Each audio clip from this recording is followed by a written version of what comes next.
अस्सलामुअलैकुम। क्या हाल है आप सबका? इंशाल्लाह ठीक होंगे, खुश होंगे। मैं भी अल्हम्दुलिल्लाह बिल्कुल ठीक हूँ। तो आज जी मेरे सुबह से बहुत ज़्यादा काम थे, इस बच्चों को भेज के स्कूल कॉलेज वगैरह। तो कैफ़ेटेरिया की प्रिपरेशन करना शुरू कर दी थी मैंने। वो सारी चीज़ें बना के फिर उधर जाके सारी सेटिंग करके आई हूँ। तो आज क्योंकि मुझे हॉस्पिटल जाना है, तो इसलिए मैं अपनी हेल्पर के ना हैंड ओवर कर आई हूँ सब कुछ कि अब तुम ही समेटो। तो घर के ज़रूरी काम निपटा रही थी। तो ये कैसे हो सकता है मैं कहीं जाऊं और वॉशिंग मशीन लगा के ना जाऊं। मैं जब भी कहीं जाती हूं तो मैं ज़रूर वॉशिंग मशीन ऑन करके जाती हूँ, कपड़े डाल के, ताकि पीछे वापस आऊँ ना मैं तो सारे कपड़े धुले हुए हों। फिर वापस आके सिर्फ इनको झाड़ के सेटिंग करनी होती है, जिस हिसाब से मुझे सुखाने होते हैं फिर मैं उस हिसाब से हैंगर के साथ लगा देती हूँ। कुछ बहुत ज़्यादा मोटे हों तो उनको धूप में डाल देती हूँ। तो इस तरह काम ज़रा आसान हो जाता है। तो अभी बस निकलने से पहले ही जस्ट मेरी बेटी बाहर जब गई है शूज़ पहनने, तो उसने शोर मचा दिया कि मेरे शूज़ जो है वो मेरी छोटी जो बेटी है वो पहन गई है। तो वो कह रही थी कि क्यों पहन के गई है, ये वाले गंदे छोड़ गई है साफ़ पहन के। मैंने कहा कोई बात नहीं, चलो मैं आपको साफ़ कर देती हूँ। तो ये वाइप्स मेरे पास पड़े हुए थे तो इसी से मैंने साफ़ करने की कोशिश की है, लेकिन जो नीचे से गंद था ना वो नहीं साफ़ हो रहा था। उसको मैंने टूथब्रश से साफ़ करके फिर वाइप से ऊपर से साफ़ किया तो काफ़ी बेहतर हो गए थे, मतलब पहनने लायक हो गए थे। लेसेस गंदे लग रहे थे जो कि मैंने चेंज कर दिए थे, क्योंकि मेरे पास अंदर एक पेयर पड़ा हुआ था। तो मैंने कहा चलो नई लेसेस डाल देती हूँ तो उससे शूज़ साफ़ लगेंगे। अच्छा, जितने भी वाइप्स थे ना सारे उठा के जब मैं डस्टबिन में डालने लगी तो मुझे ख्याल आया कि क्यों ना मैं इससे डस्टबिन भी ऊपर से साफ़ कर लूँ। ये ना हम पाकिस्तानी माओं का एक स्टाइल है, कोई भी चीज़ एक दफ़ा यूज़ नहीं करनी, उससे दो तीन काम तो हमने निपटाने हैं। तो शूज़ साफ़ हो गए थे और उसने सुबह कप केक बनाए थे अपने यूनिवर्सिटी लेके जाने के लिए। मुझे बताए बगैर बनाए उसने, काफ़ी अच्छे बनाती है, एगलेस बनाती है, बहुत ही मज़े के होते हैं। मैं इंशाल्लाह आपके साथ इसकी रेसिपी ज़रूर शेयर करूँगी। तो वो उसने पैक कर लिए थे, बस हम जल्दी जल्दी निकल रहे थे क्योंकि हॉस्पिटल जा इसको मैंने यूनिवर्सिटी वाली बस में बैठाना था, वो भी लेट हो रहे थे हम, और मैंने हॉस्पिटल भी पहुंचना था टाइम पे। तो बस जल्दी जल्दी से हम निकल रहे थे। वैसे भी जब मेरी बच्चियाँ यूनिवर्सिटी जाती हैं तो मेरी कोशिश यही होती है कि उनको ख़ुद रोड क्रॉस करवाऊँ, क्योंकि हमारे घर के बाहर जो रोड है ना वो बहुत ही ज़्यादा ख़तरनाक हो गया है। कोई स्पीड ब्रेकर इस पे नहीं है।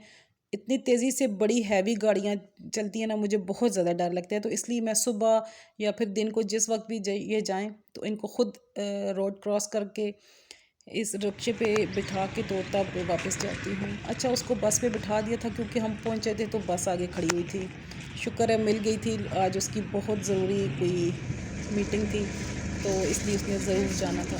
तो मैं भी यहाँ पे आ गई थी गाड़ी में। मुझे भी हॉस्पिटल जाने के लिए ना दो गाड़ियाँ चेंज करनी पड़ती हैं। तो आज हॉस्पिटल में जो मेरी ख्वारी हुई है ना वो मत पूछें, बहुत ज़्यादा चक्कर लगाए हैं मैंने इधर उधर।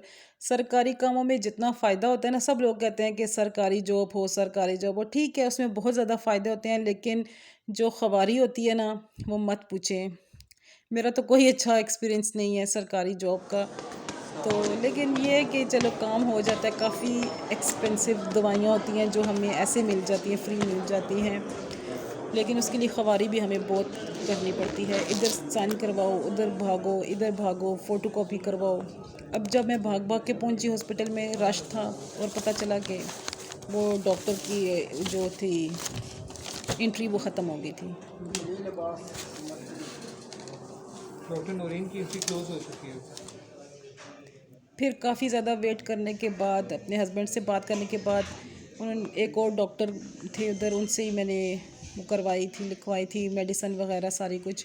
असल में मैं आपको बताना भूल गई कि हर 15 दिन के बाद ना हमारा हॉस्पिटल में ज़रूर चक्कर लगता है। मेरे हस्बैंड की मेडिसिन होती हैं वो हमें हर हाल में लानी होती है। मैं कम कम आती हूँ क्योंकि मैं बहुत ज़्यादा आई हूँ हॉस्पिटल, बहुत ही ज़्यादा। मेरे हस्बैंड की बीमारी को 10 से 12 साल हो गए हैं। उससे पहले मेरी सास अम्मी वो भी बीमार थी, यही बीमारी थी उनको भी। तो बहुत ज़्यादा मैं हॉस्पिटल आई हूँ। मुझे लगता है मैं शादी के बाद से हॉस्पिटल आना ऐसे शुरू हुई हूँ। अब मुझे बिल्कुल भी मेरा दिल नहीं करता। जब से बच्चे बड़े हुए हैं तो बच्चे आ जाते हैं, मेरे हस्बैंड खुद आ जाते हैं, तो मेरा अब कम हो गया आना। तो जो एक साइन करवाने थे वो ऊपर नीचे 3 चक्कर लगाने के बाद फाइनली मुझे रूम मिल गया था, वो जहाँ पे वो आदमी बैठे हुए थे जिन्होंने साइन करने थे। वो करवा के वापस निकली बाहर। शुक्र मतलब किया कि मैंने, चलो मेडिसिन हो गई, साइन हो गए। काफ़ी 2-3 घंटे गुजारने के बाद, इधर उधर भागने के बाद फाइनली वो साइन हो गए थे। तो अभी मैं जा रही हूँ हॉस्पिटल के ड्रग स्टोर जो है वहाँ से मेडिसिन लूँगी, तो फिर बस घर चली जाऊँगी।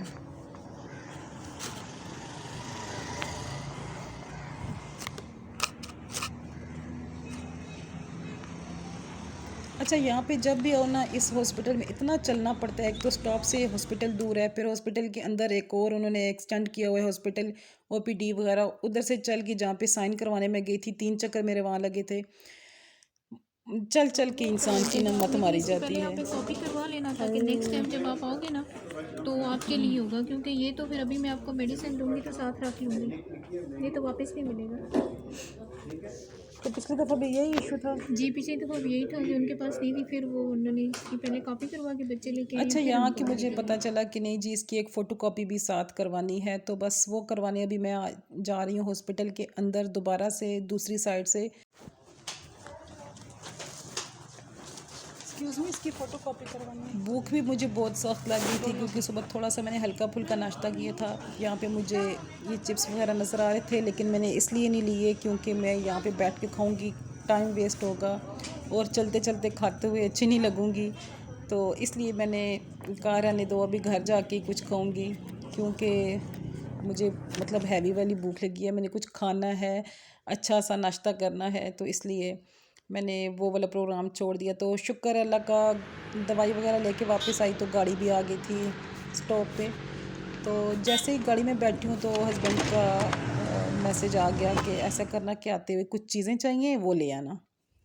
मैंने कहा चलो जी। मैं जितना जल्दी जा रही थी घर के, फटाफट पहुँचूँ, खाना खाऊँ, रेस्ट करूँ, काफ़ी ज़्यादा थक गई थी मैं।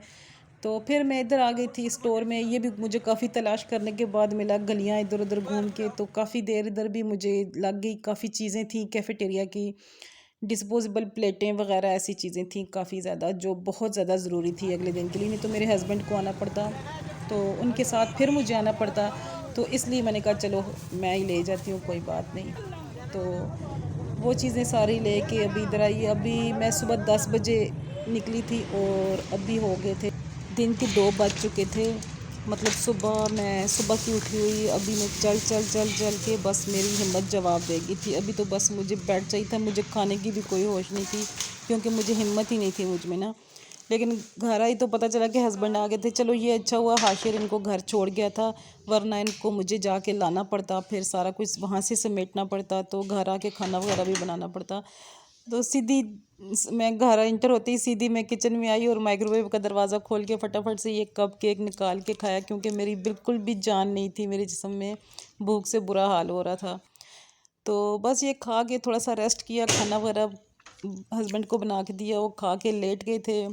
तो मैं भी ये लेके अबाया वगैरह उतार के हीटर के सामने बैठ गई थी। अब हिम्मत नहीं हो रही थी कोई काम करने की, थोड़ा सा रेस्ट करूँगी फिर उठ के कोई काम करूँगी। ये था जी मेरा हॉस्पिटल का मसरूफ़ दिन।